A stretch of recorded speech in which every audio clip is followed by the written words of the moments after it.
What's up? Brett Snodgrass here. Got Nick Hutchison on the podcast with me today. He's the author of Rise of the Reader. He's the owner of Book Thinkers. And today we're going to talk about how to read and implement 400 plus books. Let's go. What's going on? This is Brett Snodgrass with another episode of the Iron Deep podcast. I have Nick Hutchison on with me today. What's going on, Nick? Brett, I'm excited to be here, man. Thank you so much for the opportunity. Hey, I've got a question for you. Yes. What is the best book that you've read over the last couple of years? Oh, wow, man. That's a really great question. I would say probably one of the best books that I have read would be The Ruthless Elimination of Hurry.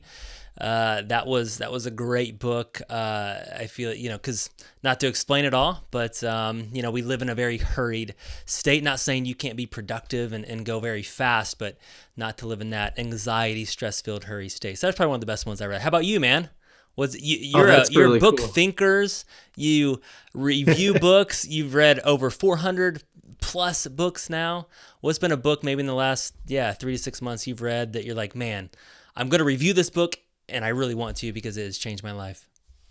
Well, right off the bat, the book that came to my mind was Arnold Schwarzenegger's new book. It's all about being useful. And when you talk about somebody who has like this crazy dream to reality ratio, right, who leverages visualization and the power of action and putting things to use, you think of Arnold Schwarzenegger. I mean, the guy grew up in rural Austria with no running water or plumbing, and he became the world's most successful bodybuilder, business owner, movie star, governor of California, author. So pretty cool to see what he's done. And so I've really enjoyed his book. It just came out recently. Yeah, I mean, I've seen some of his talks where he talks about that no one believed in him, especially like with his accent. How's he going to be a movie star and things like that? So I'm gonna have to get a hold of that book, definitely. Well, welcome to the show, Iron Deep Podcast. Nick Hutchison. I'm super excited to be here, guys.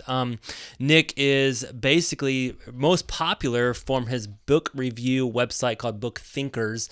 So again, he reviews books. He has read over 400 plus books. He has a brand new book called Rise of the Reader. So I have just read this particular book, and it's an awesome book. It's a brand new book that just came out. He has his own podcast, and your life, you're changing lives, man. You're transforming lives, but it actually started with your own life, and I want to talk just through that a little bit. So when I was reading your book, you talked about earlier, you're still a young guy, 29 years old, but earlier you had a mentor, one of your first bosses named Kyle, and kind of remember that because you used to ride around the car with Kyle, and he would always listen to podcasts, he would always listen to books, and I think, one of your thoughts was, why don't you listen to music? And he said, why would I want to listen to the same song 300 times? Because it's not going to get me to the life of my dreams, right? So I want you to talk about that a little bit. Mentors, people you hung around with. How did you start to get this mindset of being a leader and growing in your life? Well, I was not much of a reader growing up, and I was not really thinking much about mentorship or anything like that in my teens or I guess super early 20s. But I took an internship going into my senior year of college at a local software company, and Kyle was the sales director at that company. So I was shadowing Kyle, following him around on sales calls and things like that. And sometimes he would put on these business podcasts. And just like you mentioned, he explained to me that music isn't going to change your life. It's fun to listen to, and there's a place for it, but the right podcast might. And so he was listening to all types of business-related shows and real estate-related shows where successful people were being interviewed. And I had about a 1-hour commute each way to this office, 5 days a week that summer. So I was spending 10 plus hours a week in the car by myself, plus time in the car with him. And so I decided to start listening to shows by myself. And I realized very quickly that so many of the successful people being interviewed were giving at least some credit for their success to the books that they were reading. And I started to hear the same titles over and over and over and over again. And so eventually I just realized that if I was deliberately choosing not to read these books, then I was also deliberately choosing to live under my potential. And as a sort of cocky, know-it-all 20-something at the time, I decided to put that to the side because I was pretty competitive. And I said, let me go to the bookstore. Let Hmm. me go to my local Barnes and Noble, sort of list in hand, and see what all of the hype is about. And that's how I got into reading. And today, I definitely believe that readers are leaders and good leaders are readers as well. And I think there's a great tie between the two because reading is a humbling experience. It's like every single time you open up a new book, you realize there's this entire world, this entire set of language, an entire industry, an entire base of knowledge that you were previously unaware of, that people are experts in and dedicating their lives to understanding. And so there's just so much to learn. And every time I read a new book, I realize there's something else I don't know about this beautiful world that we live in. So that's kind of the origin story, if you will. Yeah, definitely. And I loved reading your journey through that. And reading is a very humble experience. And maybe that's why some people don't read, because, again, you find that you don't know everything and you're learning something new all the time. And so you went in this very first bookstore. Obviously, I think you're interested in sales, business, real estate. A lot of our listeners are from the real estate industry because that's where I'm from. One of your first books was Rich Dad, Poor Dad. It always fascinates me because that book always comes as that was one of my very first books that excited me about business, that I really learned how to grow wealth. And I'm always trying to pinpoint, like, what was it about that book? There was a lot of books even at that time about being successful, about building wealth. But what was it about this book that particularly changed people's lives? And I don't know, I know maybe you read that a while ago, a decade or so ago, but can you maybe pinpoint, like, what was it about that book? Because that was one of the first books that you read that really you're like, oh my gosh, and it just kind of transformed your life. Yeah, there were a number of reasons. I think that some of the shows that I was listening to were focused on real estate, like the Bigger Pockets podcast. And so many people in the world of real estate in particular, like you're highlighting, they started their journey by reading Rich Dad, Poor Dad. Mm-hmm. For me, it was such an eye-opening book for a couple of reasons. Number one, I was a business student at a business school that didn't know much about money. And so every time sort of the high performing kids in class who are getting the big internships and managing the school's investment funds and stuff, every time they started to talk about money and how much they're going to make after school and the things that they're doing with their side hustles and stuff, I would become insecure and I would shy away from those conversations. So when I jumped into Rich Dad Poor Dad, and he's talking about the importance of financial literacy, and that he's going to teach you how to understand this language of money, I was hooked right off the bat because I'm like, here's an opportunity to remove the insecurity I have around money and be more confident in the classroom and around these high performing kids. Because like Robert Kiyosaki teaches us in that book, the subject of money is typically not taught in the public education system. It's only taught at school. It's only taught in the home. Right. And so if you grow up in a poor or middle class home, you will learn poor or middle class money habits, and you'll be insecure when the subject of money pops up. But if you grow up in a rich home, you learn rich money habits. And so Robert Kiyosaki basically says in there, hey, financial literacy, the language of money, is important to understand. And you can learn it by reading books written by rich people. That's like the shortcut. Mm-hmm. So a couple of other reasons why I think that it's a bestseller and why I think it performs really well. Number one, it's an allegory or a fable, just like your book. Mm-hmm. And so that's easier to understand and digest. I think when somebody's preaching at you, telling you to change, you can be a little defensive. But when you're reading about how somebody else goes through a change, you sort of let your guard down. And so it's more approachable. Mm-hmm. I think number two, it's only 200 pages, sort of big text, very basic language. And so it's easy to get through. It's not one of these 600-page books that's super intimidating, but it's like easy to approach and easy to understand. And I think that nowadays it has so much word of mouth momentum. I remember I talked with the co-author of the book, Sharon Lechter, who's sort of behind the scenes. And she was telling me that the book has sold over 35 million copies. Wow. So it has that name recognition and that word of mouth momentum that all of us authors are looking for. So everybody's heard of it in one way, shape, or form. Yeah, no, definitely. Because obviously we hear about it a lot in the real estate space, but I hear about it a lot in every space. Again, you're talking about financial literacy, which I still am baffled by.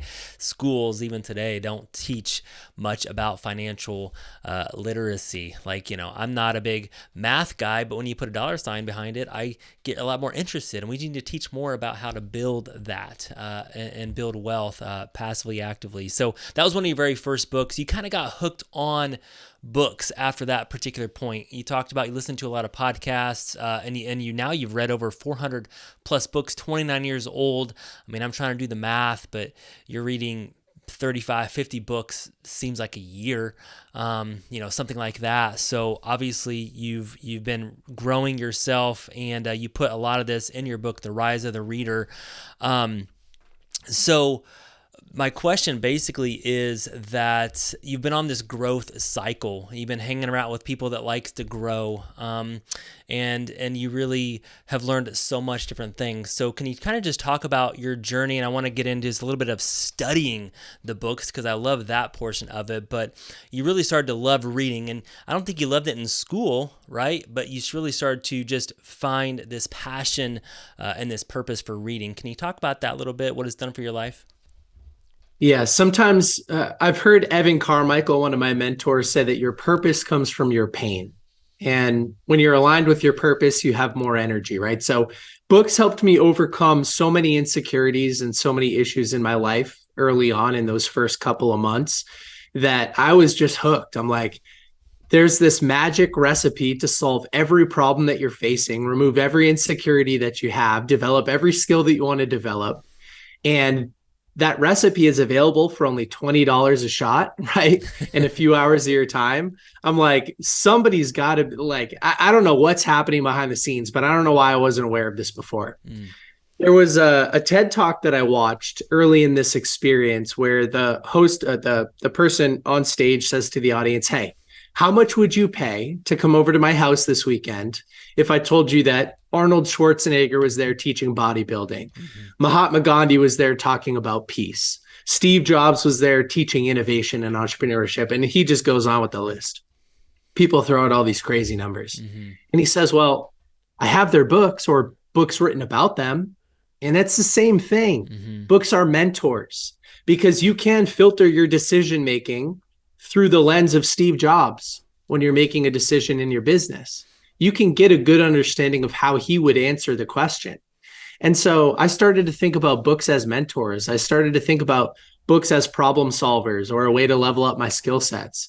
And I just went like, boom, boom, boom, shot after shot after shot. And I'm just leveling up so fast. It became sort of addicting in a way. Not only was I in a sales position and I was reading books about sales, marketing, communication, and starting to make more money, but I read books on real estate and I got involved in my first couple of rental properties. I read books on health and fitness and I leveled up my fitness. Just went on and on and on.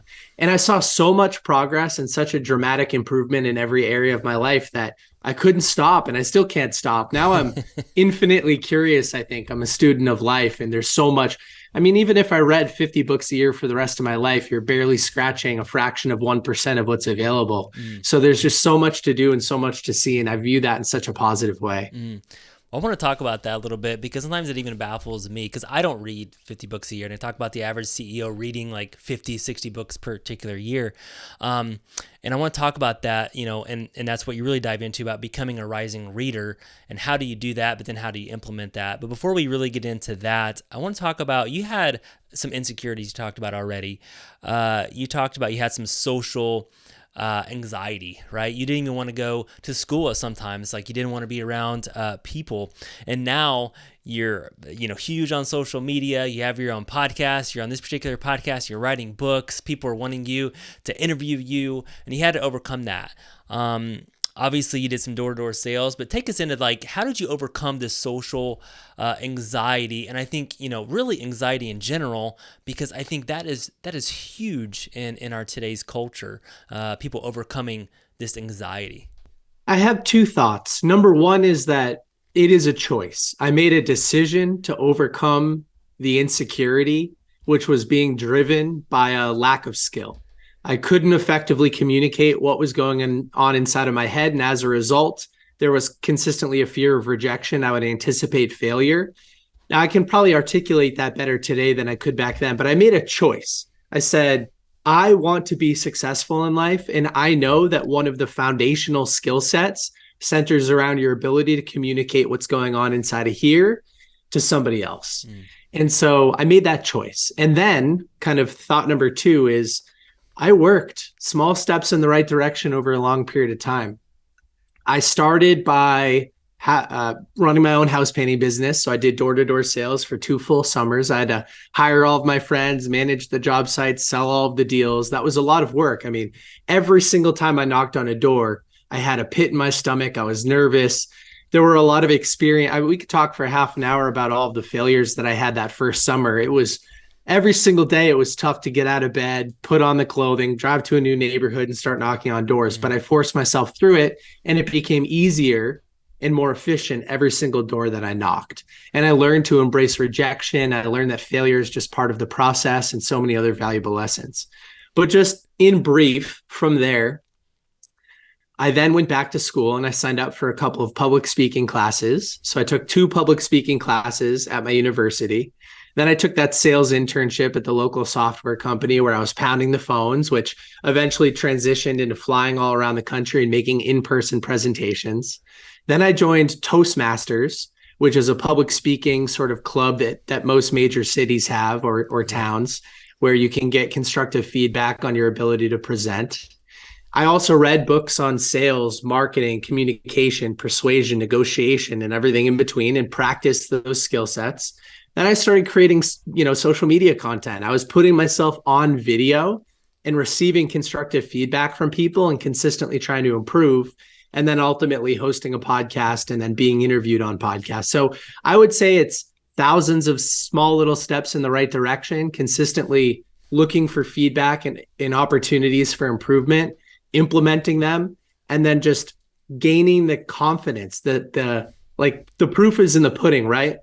If you can show up and articulate yourself and be energetic and charismatic and people compliment you on your ability to communicate, you don't have as much fear going into the next situation because you've developed the skill to a point where you feel certainty, not uncertainty. And so I think those are some of the things that I did. Number one was I made a choice. And number two was just small little steps in the right direction. No, I love it. And you talk a lot about that in your book. And I know other people have said that, just that 1% per day, just growth. A couple other things come to mind in that you just showed up, all right? You showed up and you were intentional about putting yourself into uncomfortable situations, because a lot of times, that was very uncomfortable for you to go into Toastmasters, doing door-to-door sales. I can even cringe, doing that today. And a lot of people find that very uncomfortable. I think what the biggest fear is public speaking, right? Even more than death. So but I want to say that is you were intentional about completely putting yourself in uncomfortable situations. So I applaud you on that. So if you're listening out there, what is uncomfortable for you? Are you putting yourself in an uncomfortable situation, or are you always staying in your comfort zone? So becoming a rising reader, Nick, let's talk about that. This is a book. Obviously, it's an amazing book, Rise of the Reader. You have a chapter really talking about how to become a rising reader.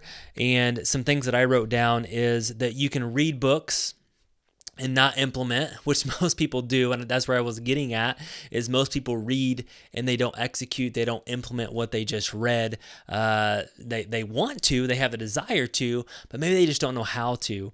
And you talk about, reading plus implementation equals change.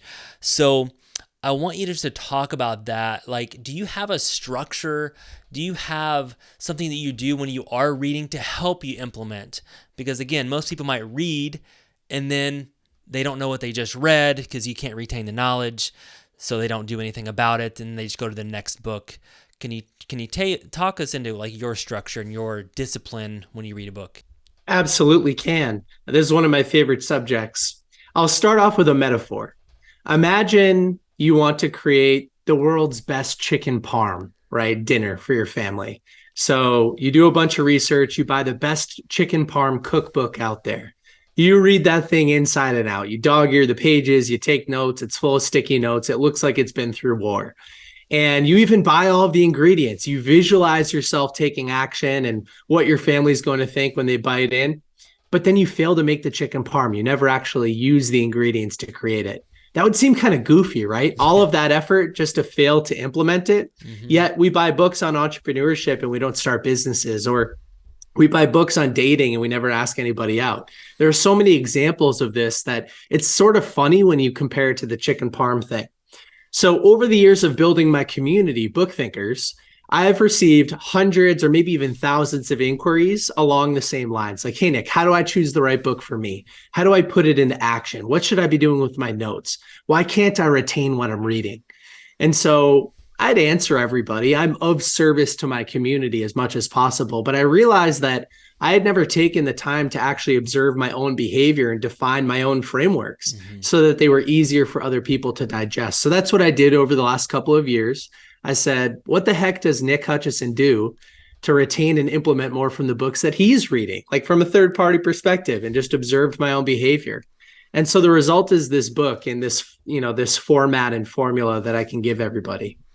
So when I'm starting a new book, I love to start by setting a SMART goal. I call it an intention, a SMART goal for the book that I'm reading, because that bakes action in right from the very start.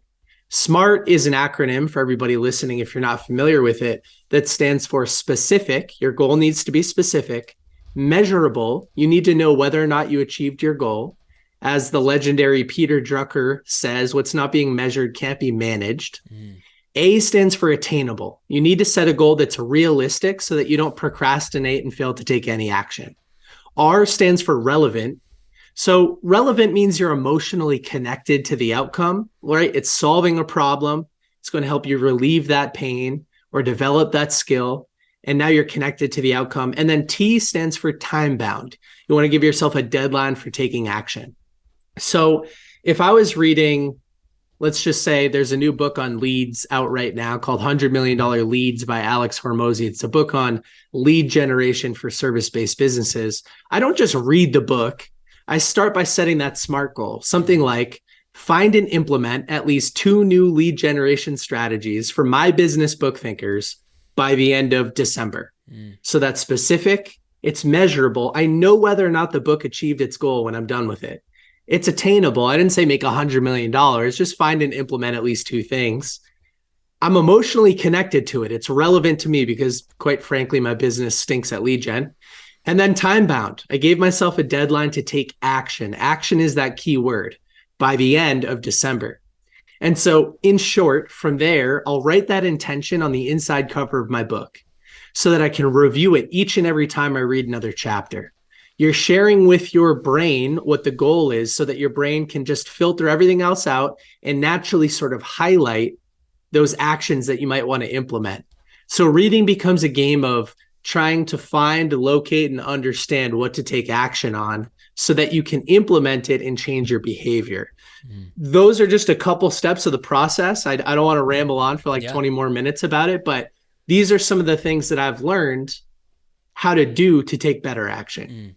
Yeah, no, I love that. Again, it just boils back down to your intentionality. I mean, you write down this goal, this purpose of the book, your intention of the particular book, and then you have an action step afterwards. I think that's just the best. I mean, whenever you have a meeting with someone or your team, I talk about it all the time when I'm leading my real estate team, what are you going to do today? What's your big focus today? What's your action step today? And you do the same things with the book. And I think just to wrap our minds around that, I think is just huge. It's a simple strategy, but it's just huge for implementing what exactly you're reading. I want to talk about, because you talk about this in your book, in our world, the entrepreneurial world, there's the 10X formula. There's the, hey, let's think huge. Let's go big. Let's shoot for the moon. And I want to talk about that, but you say sometimes maybe setting realistic goals, right? Some people just are unrealistic. They want to go from 0 to $1 million business in that first particular year, or maybe setting more of a realistic goal. You talk about the leads instead of setting, I want to do 15 or 20 new leads by the end of December. Maybe it's just 2. Can you talk about setting realistic goals versus unrealistic goals? And then go into this, the bigger is better, shoot for the moon, the 10X strategy. Can you talk about that in your own life? Yes, absolutely. I my thoughts on this are always changing, admittedly, but here's how I view things today. When you're first starting in your reading process, I'll kind of answer this from two different angles. It'll all make sense, I think.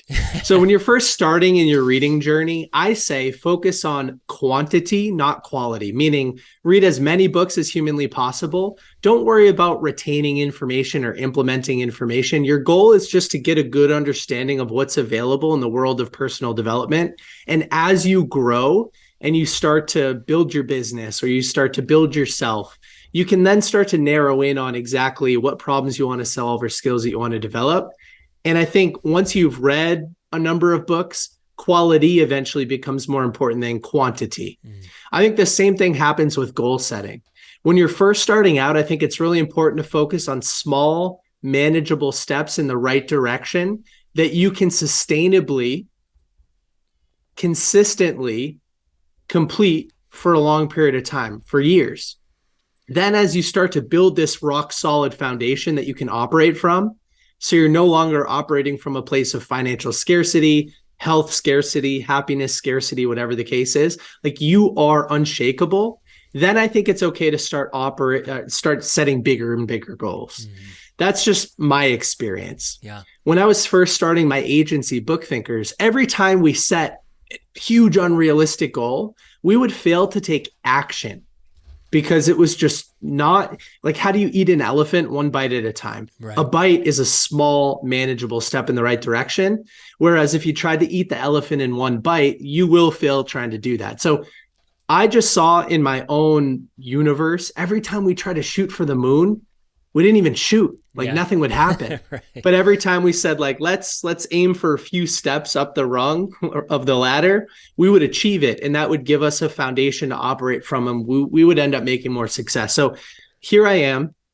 My agency has 10 people. We're now servicing a couple hundred authors a year. We're starting to take bigger jumps because we have a rock solid foundation to operate from. I just think that far too often there's this idea of the unicorn entrepreneur, the $1 billion startup. And that's not realistic for most people. Remember that 95% of small businesses fail in the first 5 years. And that's because they're trying to eat the elephant in one bite instead of one bite at a time.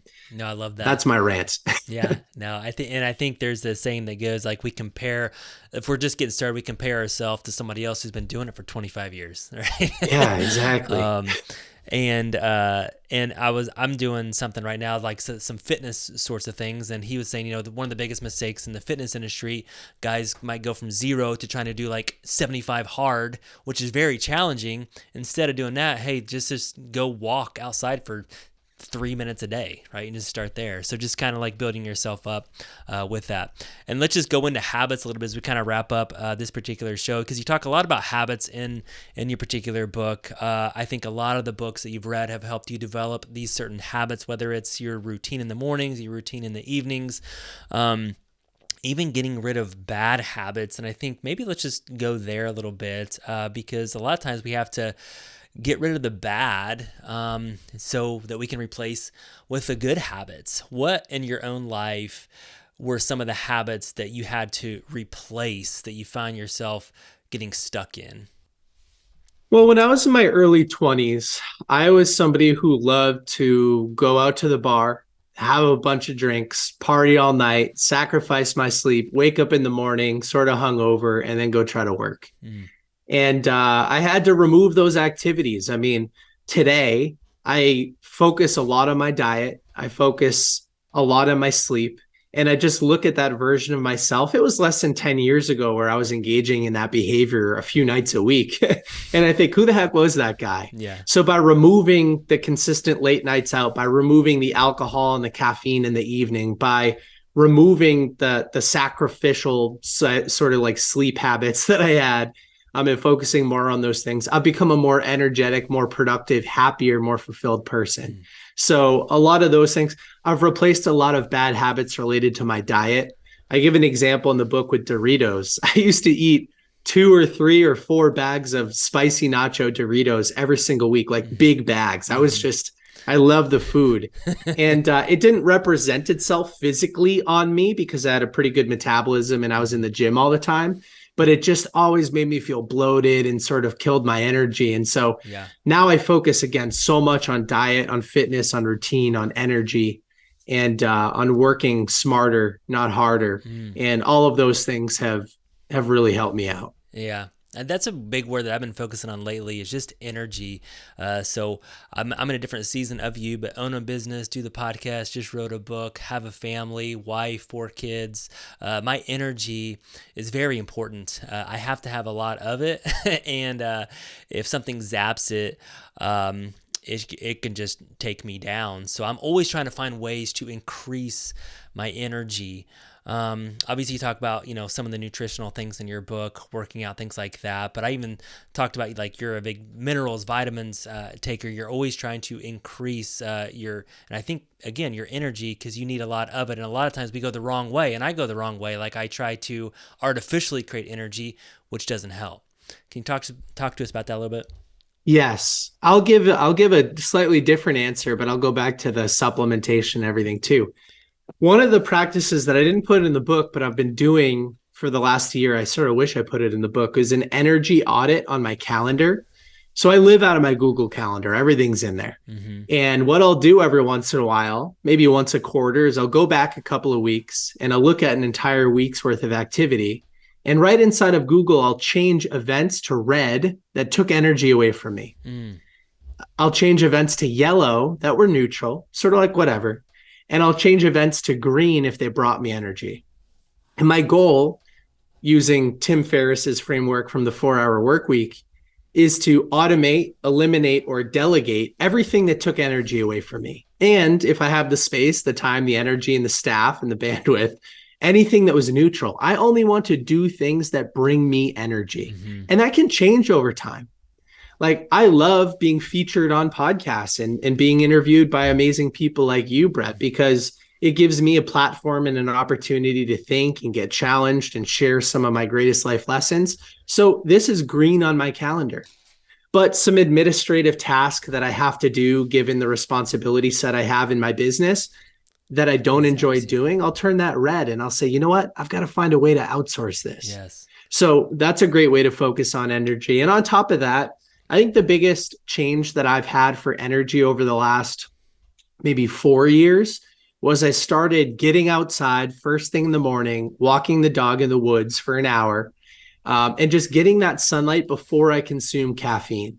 And there are a lot of very fancy sort of sciencey reasons for this, but if you can hydrate yourself properly and delay your caffeine intake for a few hours, get some sunlight in your eyes, feel that sun in the fresh air, it does wonders for my energy and removes any type of caffeine crash that I could have had previously in the afternoon.